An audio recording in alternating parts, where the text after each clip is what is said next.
Jean-Luc Collat est astronome amateur. Il est aussi à sa manière un lanceur d'alerte. Il y a une dizaine d'années, il est parti en croisade contre la pollution lumineuse qui gâchait ses observations nocturnes. Mais ce n'est pas la seule raison qui l'a poussé à s'engager dans ce combat. Ce qui me gênait surtout en premier, je pense que c'est le gaspillage. En 2009, avec la crise de l'énergie, la crise financière, où on nous disait qu'il fallait faire des économies, je voyais qu'on continuait à éclairer pour rien. Je me dis, mais il faut faire des économies, donc éteignons les lumières. Avec son association, Jean-Luc a alors entrepris de convaincre le maire de sa ville d'expérimenter une extinction des feux la nuit. Et ça a marché, l'essai a été transformé. Désormais à Saumur, à partir d'1 h du matin, voilà ce qui se passe. Depuis 2012, malgré les changements politiques, la municipalité explore toujours la voie de la sobriété énergétique.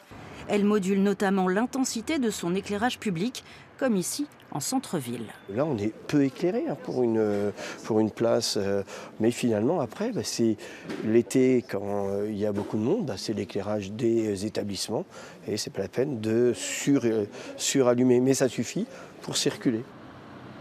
Aujourd'hui, il faut continuer à avancer et de travailler sur le fait éclairons où on a besoin, au moment où on a besoin. Dans les quartiers résidentiels aussi, l'éclairage s'adapte aux usages. Au fur et à mesure des réaménagements urbains, le matériel est changé pour être plus économe. Place au LED. À partir d'1 h du matin, sur cette allée-là, on a des lampes à détection.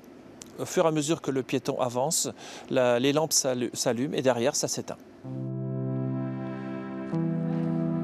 Avantage non négligeable, la ville économise environ 100 000 € de budget chaque année.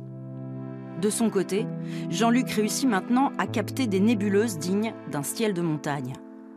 Il est surtout satisfait de constater que Saumur, la pionnière, est devenue un modèle pour de nombreuses villes de France.